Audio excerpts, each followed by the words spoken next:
distribuciones derivadas del muestreo y que hago un ligerísimo repaso sobre la binomial y la normal.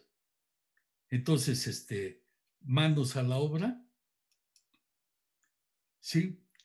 Y yo voy a recordarles que las variables aleatorias, ¿sí? Yo las puedo clasificar en dos grandes grupos, ¿sí?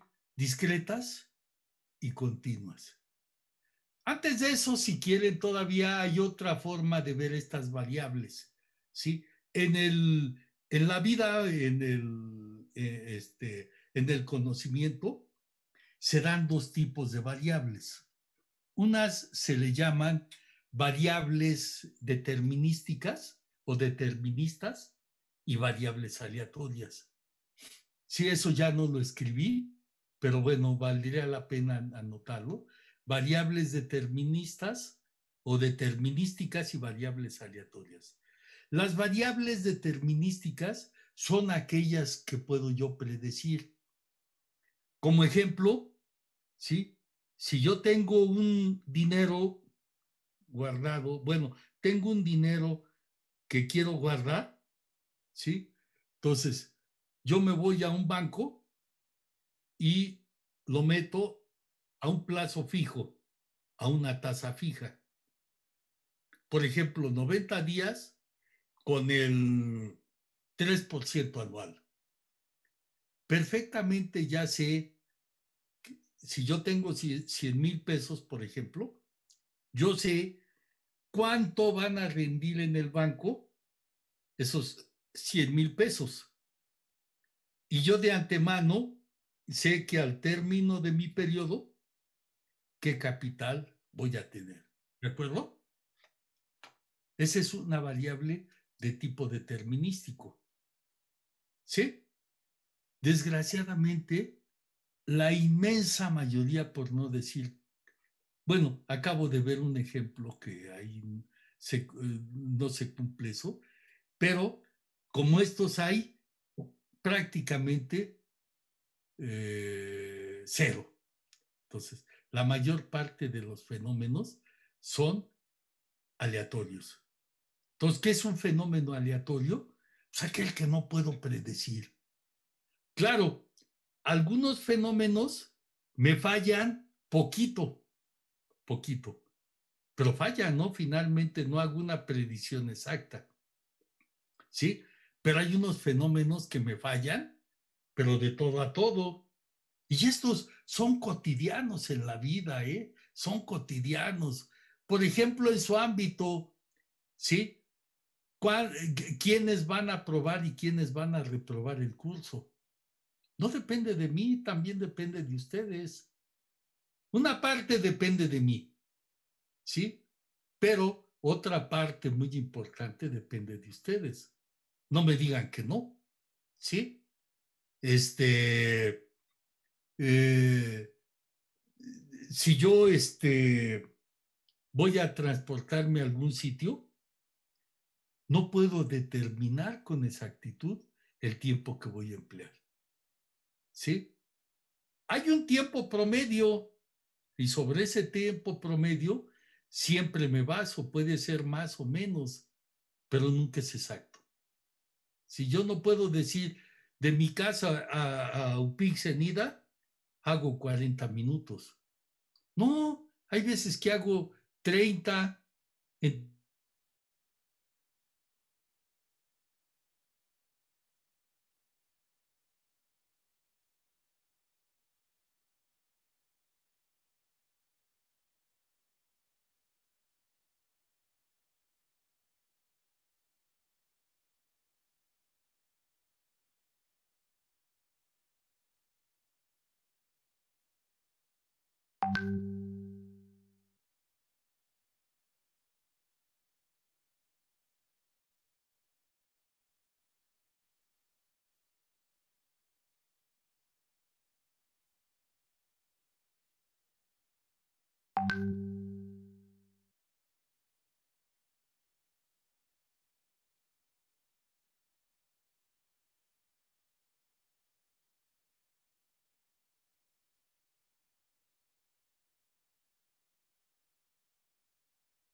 Un minuto más. Ven como si relativamente es rápido. Pues es molestón, ¿no? Pero es es más cómodo estar trabajando de corridito, pero bueno, pues de agorra no puedo pedir eh, ¿cómo se llama? No puedo pedir más. Si me lo están otorgando de a violinazo, pues no me queda más que sufrir las inclemencias. Sí, y bueno, entonces continuó, nomás de poner este mensaje acá, donde, Oiga, profe, aprovechando, ¿le puedo hacer una pregunta? a ver, dime, Gracias, profe. La verdad es que me confundí un poquito con lo de qué ejercicios exactamente se tienen que entregar el día a domingo. ver, si todo eso deben de preguntarlo para que no tengamos malos entendidos. Yo quiero el problema uno o dos, ¿sí? Y luego de los otros, cinco, seis, creo nomás son tres, ¿no? Cinco y seis, cualquiera de los dos. O sea, del uno o dos quiero uno. Puedes entregar los dos.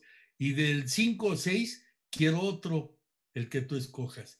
Pero quiero que le hagas todo lo que yo le hice al ejercicio uno y al ejercicio 4. Digo, al ejercicio 3 y al ejercicio 4. ¿De acuerdo? Hasta ahorita, porque para el miércoles les voy a pedir algunos ejemplos de lo que voy a iniciar ahorita. ¿De acuerdo? Sí, profesor, muchas gracias. Entonces, miren, también les voy a ser muy franco. Ahí eso los veo más abuelo de pájaro. O sea, checo que lleve el contenido completo y no me fijo si está bien o mal. ¿Sí? Si tienen que hacerme 7 gráficas o 6 en el otro caso, nomás veo que estén completas, ¿sí?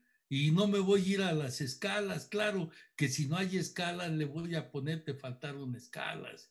Y voy a hacer algunos anotes, ¿no? Pero en la mayor parte de los casos, la tarea es como completa o incompleta. Si es completa, pues no hay problema, yo les voy a poner la calificación prometida, ¿sí? Pero si es incompleta, ahí va a empezar la tipificación, ¿no?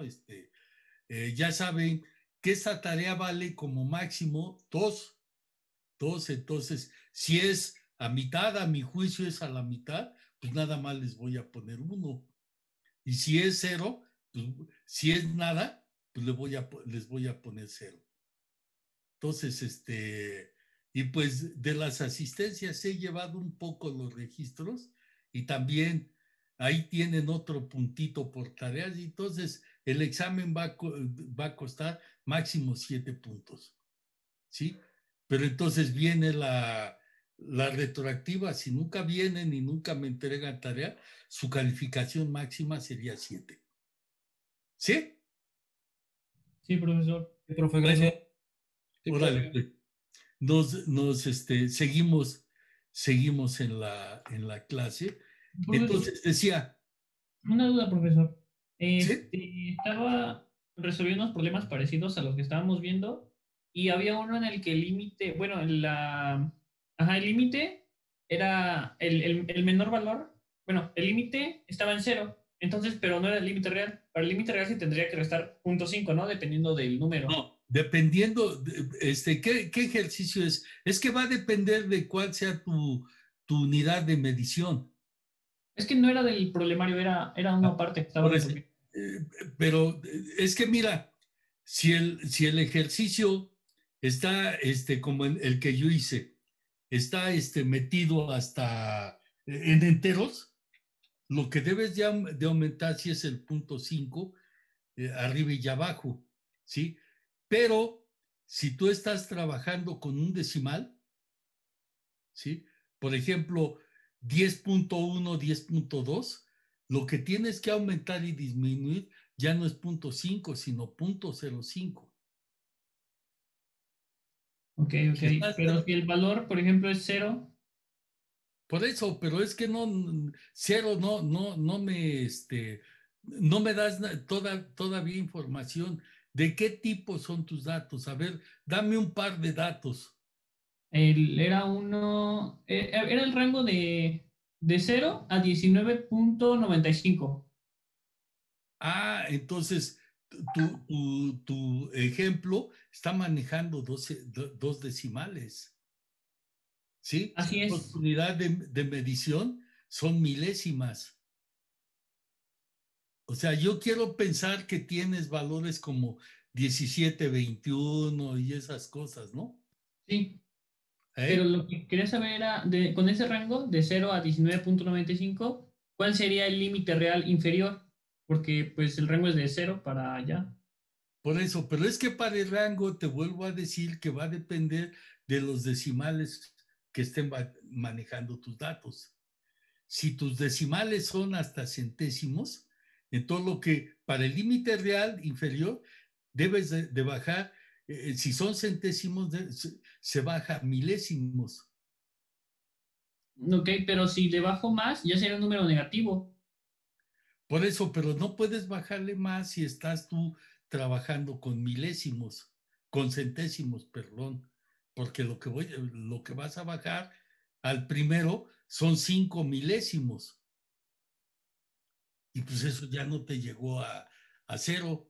O no sé, es que así, Es que habría que verlo, ¿verdad, profesor? sí, Y me tendrías que enseñar tu problema y yo te diría.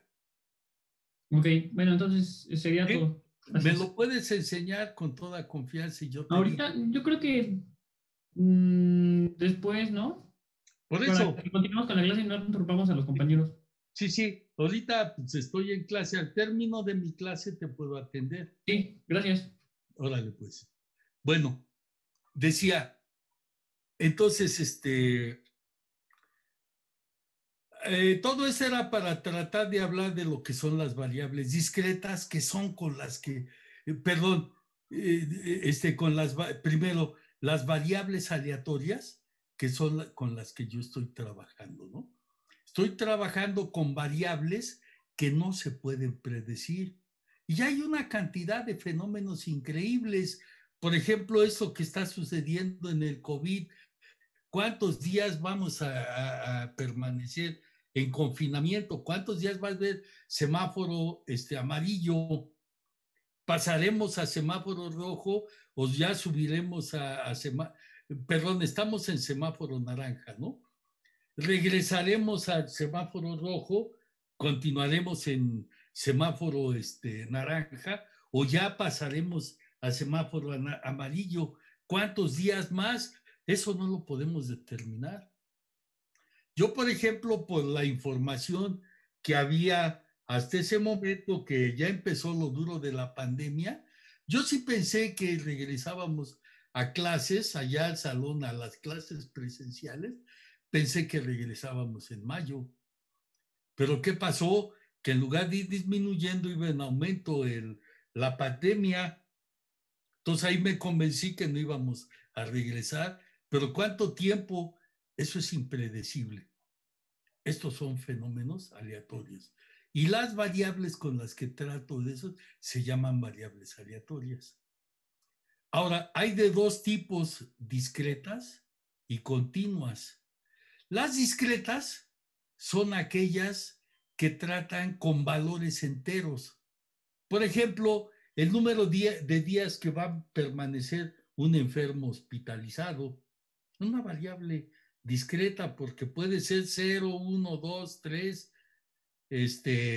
etcétera, ¿no? Los que ocupe, ¿sí? ¿Cuántos días va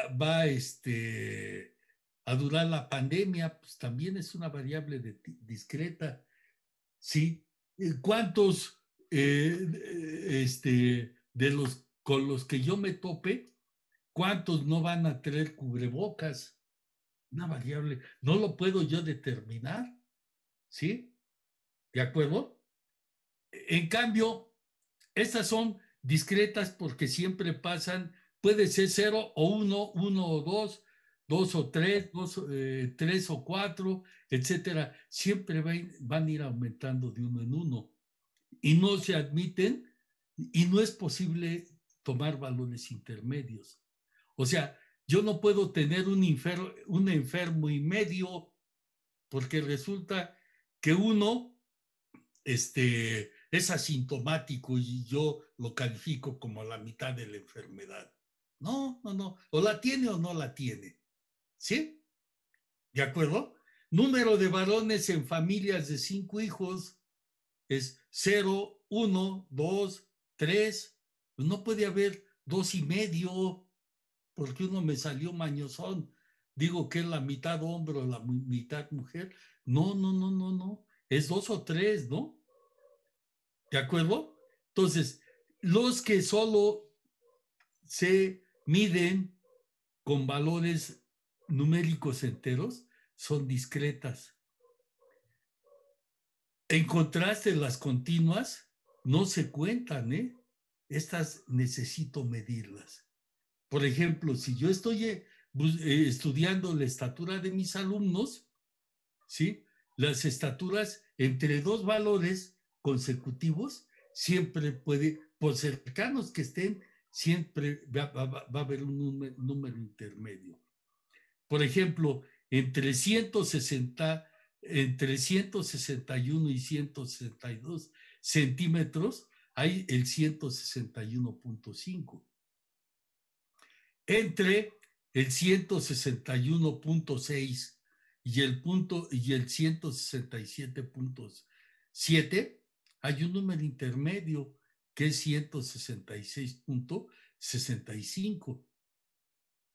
Entonces siempre va a haber, no puedo, ahí no puedo, en las continuas, no puedo determinar qué valor continúa, porque hay un número infinito dentro de ellos, pues se les llama continuas.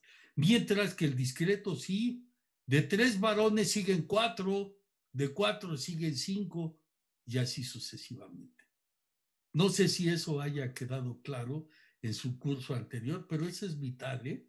Bueno, con las variables discretas, yo llego al concepto de funciones de probabilidad.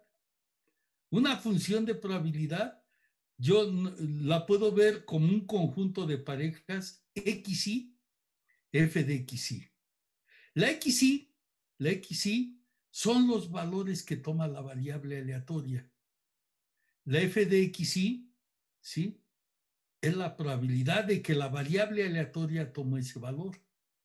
Por ejemplo, si yo lanzo 10 veces una moneda, el número de águilas puede ser 0, 1, 2, 3, 4, etcétera, hasta 10. Hasta 10. Ahora, ¿qué probabilidad hay de que salgan 5? Entonces, sería 5 caras de, por ejemplo, águilas o soles, ¿no? Que también pueden ser 0. Esos son los valores de X. El número de caras de una cierta característica, por ejemplo, águila o sol. O en familias de 6 hijos, número de varones pueden ser 0, 1, 2, 3, 4, 5, 6, ¿no? Y la f de x es la probabilidad de que eso ocurra. Entonces, Estas funciones de probabilidad yo las puedo ver como conjuntos de parejas, ¿sí? Y esos conjuntos de parejas cumplen tres condiciones. Una, que la f de x, como lo dije anteriormente, es la probabilidad de que la variable tome el valor. Dos, esas probabilidades siempre deben de ser cero o mayor que cero. Y tres, la suma de todas estas probabilidades debe de dar la unidad. ¿Sí? Bueno, ese sería en general las características que deben de cumplir una función para ser una función de probabilidad. ¿Sí? El siguiente paso es que hay varios modelos de estas funciones de probabilidad. Entre ellos, entre esos modelos de funciones de probabilidad, está la binomial, está la hipergeométrica, la geométrica, la Pascal, la de Poisson, y hay más. Pero al menos en el curso de probabilidad, esas 5 variables son las que se ven, ¿sí? Ahí en nuestro curso, insisto, de probabilidad, que ojalá y lo hayan llevado y que hayan aprendido algo además, ¿no? Porque pues luego muchas veces no, ni siquiera han pasado totalmente de noche y aquí yo lo necesito, por eso lo estoy repasando. En este curso, o sea, del curso de estadística, la distribución de estas, del caso de variable discreta, la distribución que a mí me interesa sobremanera es la primera, la distribución binomial, que es una función de probabilidad, ¿sí? ¿Qué características? Bueno, cada una de estas distribuciones, aquí estoy nombrando a 5 distintas, ¿sí? ¿En qué van a cambiar? ¿Sí? En que cada una de estas tiene sus propias características, sus propias propiedades, ¿sí? Unas propiedades muy de ellas, sus propias características. Entonces, la binomial, les voy a dar las características de una binomial, porque es la que fundamentalmente a mí me interesa para el desarrollo de este curso. ¿Sí? Si al realizar un experimento solo hay dos posibles resultados que yo llamo éxito o fracaso en cada repetición del ensayo. O sea, es una cadena de ensayos, ¿sí? Entonces, en una sola repetición solo hay dos posibles, ¿sí? Resultados. Éxito o fracaso. Que como les decía, águila o sol, apruebo o repruebo, ¿sí? Mejoro o empeoro, ¿sí? Estoy a favor o estoy en contra, etcétera. Siempre muchos fenómenos los voy a poder reducir a dos, aunque pudiera haber más. Por ejemplo, al lanzar un dado, pues hay 6 caras, pero yo las puedo reducir a pares o impares. Menores a 3, ¿sí? Menores iguales a 3 o mayores de 3. De acuerdo, siempre, incluso en 2 dados, ya saben que cuando lanzo 2 dados, cae ¿cómo se llama? De 36 formas distintas, que las puedo agrupar por números en suma 2, suma 3, suma 4, sumas pares, sumas impares, pero yo puedo reducir nuevamente a que sean pares o que sean impares, que sean iguales o mayor que un número o menor que ese número, etcétera. No sé si me explique. Entonces, en cada repetición solo hay dos alternativas: éxito o fracaso en cada repetición del ensayo. La segunda condición, ¿sí? Entonces, la primera es que solo hay dos alternativas, éxito o fracaso. La segunda es que el experimento se puede realizar n veces, se puede repetir n veces, ¿sí? De manera independiente. ¿Qué quiere decir esto que sea de manera independiente? Quiere decir que la realización o el resultado, ¿sí? de una realización en particular, no depende, ¿sí? O no va a influir, mejor dicho, de los siguientes resultados. Por ejemplo, hay familias, anteriormente se daba más esto, ¿no? Que empiezan a tener hijos y buscan al varoncito y sopa, le salen puras mujercitas y se llenan de mujeres, ¿eh? Y se llenaban de, pues en mi época, de 10, 11 mujeres, ¿eh? Yo no sé si dentro de su familia se den familias muy numerosas, pero la mía es numerosa. Yo tuve, mi madre tuvo 10 hijos, ¿sí? Entonces, y era con la misma pareja, ¿no? Porque hay otros casos, ¿no? Donde tienen múltiples parejas y con cada pareja, tienen 3 hijos. Si tienen 3 parejas, ya sumaron a 9 hijos, y sean hombres o sean mujeres, ¿no? ¿Sí? Pero bueno, caso de papá y mamá, son la misma pareja, tuvieron 10 hijos, ¿sí? Entonces, puede ser el número de varones, el número de nenas, etcétera. Pero vamos, recordaba esto porque yo en mi época llegué a ver casos de que eran o puras mujeres o puros hombres, incluso dentro de mi familia, ¿sí? Una tía tuvo 5 hijas, ¿sí? Y cuando tuvo el primer varón se les murió. O sea, y sobrevivieron las 5 hijas. Y ya en otros casos es totalmente lo contrario, son puros varones. ¿De acuerdo? Bueno, entonces, a lo que quiero llegar ahí es que es independiente. Si el primero parto fue hombre o mujer, eso no va a influir en el segundo resultado.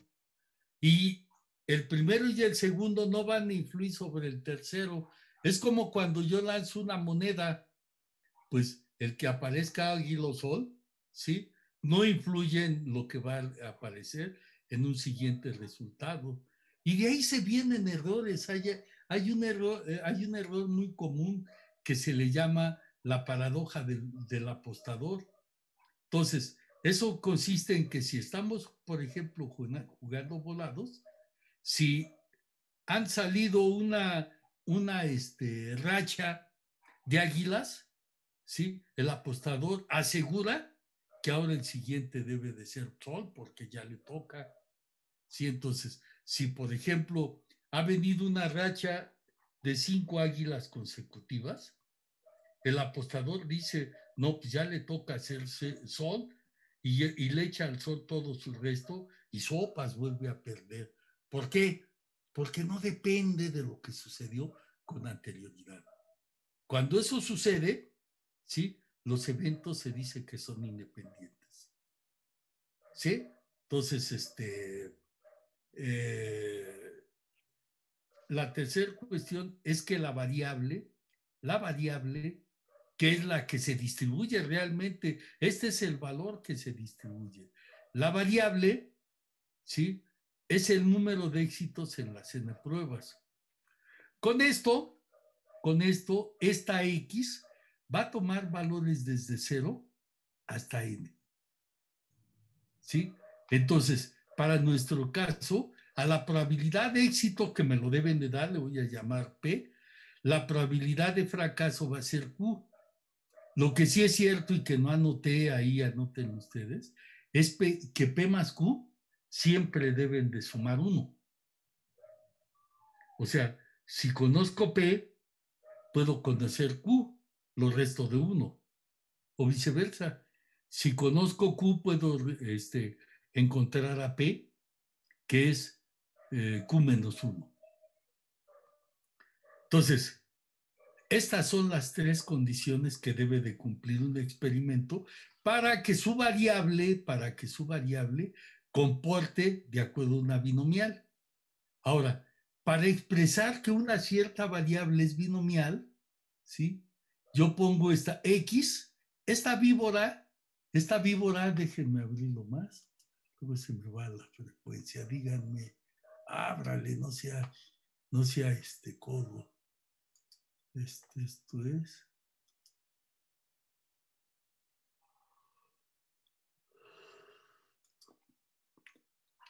decía, entonces, esta X es lo que se distribuye, esta es su probabilidad. Entonces, para expresar X, que una variable X comporta de acuerdo a una binomial, esta víbora es, se lee como aproximadamente distribuye o distribuye aproximadamente. Entonces, quiere decir, para expresar que una variable comporta como una binomial, ¿sí? Se escribe X, víbora B, NPX. Entonces quiere decir, la variable X aproximadamente distribuye en forma binomial con parámetros N y P para cualquier valor de X. O sea, N y P se llaman parámetros de la distribución. Refrescar la garganta.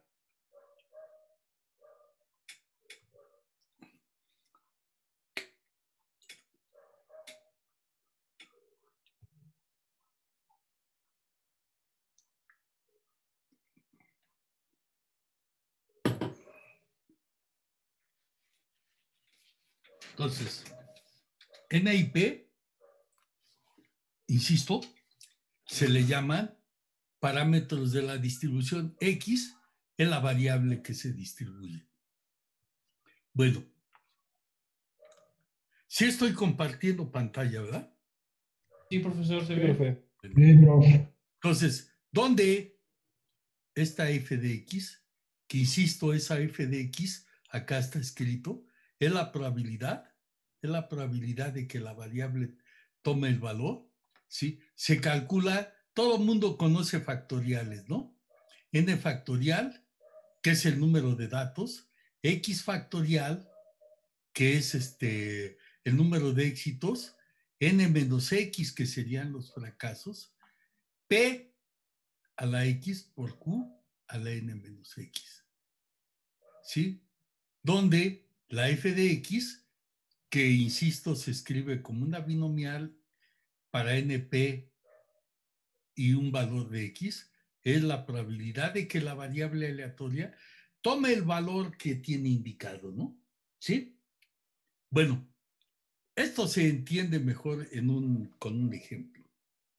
Entonces, ejemplo, en la elección presidencial de Estados Unidos en el 64, 60% votó por los demócratas. ¿Sí? Si se tomó una muestra aleatoria de 10 votantes de esa población, naturalmente, encuentre la probabilidad de que 7 hayan votado por los demócratas. B, más de 8 voten por los demócratas. Y C, cuando más 5 voten por los demócratas. Entonces, X, aquí está, X es el número de votantes en favor de los demócratas. ¿Sí? Entonces, X sería el número de votos dados por los demócratas, y ese valor puede ser 0, 1, 2, etcétera, hasta 10. ¿Cómo andamos en tiempo? Sí. Ese valor puede ser de 0 hasta 10. Entonces, ¿de dónde lo saqué? Pues si yo estoy tomando a 10 votantes, ¿cuántos pueden estar en favor de los demócratas? Pues ninguno. 1, también 2, etcétera, hasta los 10. ¿Sí? Bueno, ¿cuánto vale P? P dice que el 60% votó por los demócratas, entonces P es 0.6.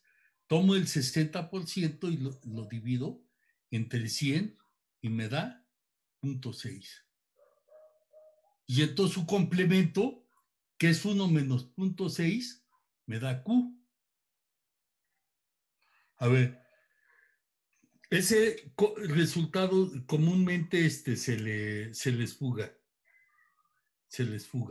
Entonces Q es 1 menos P. Entonces, 1 menos 0.6 es 0.4. N ya habíamos visto que es 10. Entonces, f de x, nada más sustituyo, ¿sí?, los valores en la fórmula que está. ¿Está?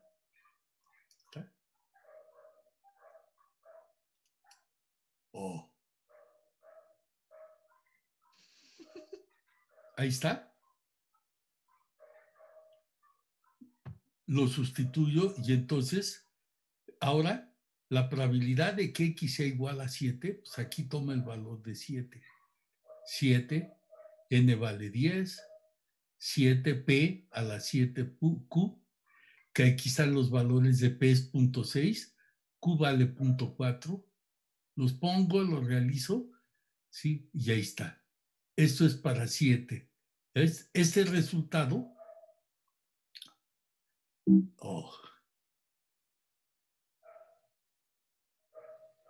este resultado, al hacer estas operaciones, es 0.215. Esta parte la puedo ver como una combinación. Es la combinación de 10 en 7. Que la calculadora lo hace, ¿eh? Su calculadora de 100 pesitos lo hace de manera automática. Entonces, aquí en la tabla concentré los datos desde 0 hasta 10 y sus probabilidades respectivas. Ahí está la forma como las obtuve. ¿Preguntas al respecto? No, profesor, No, todo profe. bien. No, profe. Todo bien. ¿No?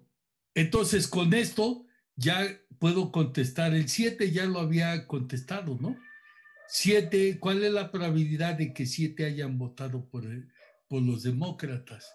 Entonces, aquí está. Y ese valor es 0.215.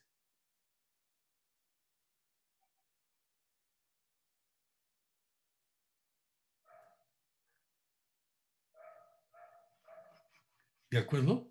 O sea, pueden ustedes verificar cada uno de ellos y ver que efectivamente son esos valores. Sí, pero efectivamente son esos ya la calculadora. Incluso algunas calculadoras van más allá. Algunas calculadoras ya de corte científico tienen la binomial y ya nada más hay que darle los parámetros y el valor de X. La mía lo hace así, ¿eh? Aunque esta tabla, debo de confesarles que la hice con GeoGebra. ¿Lo conocen? Sí, yo creo, ¿no? Sí. Sí.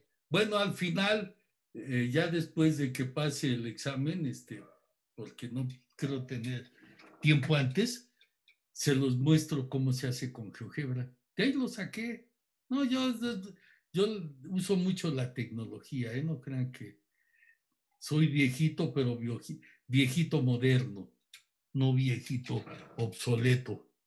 Bueno, de aquí, entonces, el inciso B, tengo el inciso, el inciso A, aquí está el inciso A.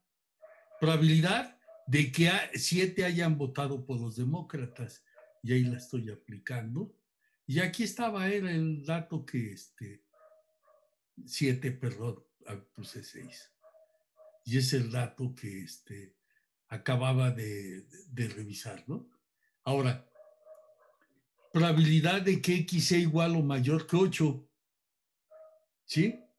Entonces, pues acá tengo, ¿sí? Igual o mayor que 8, no, mayor que 8, perdón, dice mayor que 8, más de 8 voten por los demócratas, más de 8, 8 ya no es más de 8, los que son mayores a 8 son 9 y 10, y es la suma de estos dos, que es lo que yo tengo aquí indicado.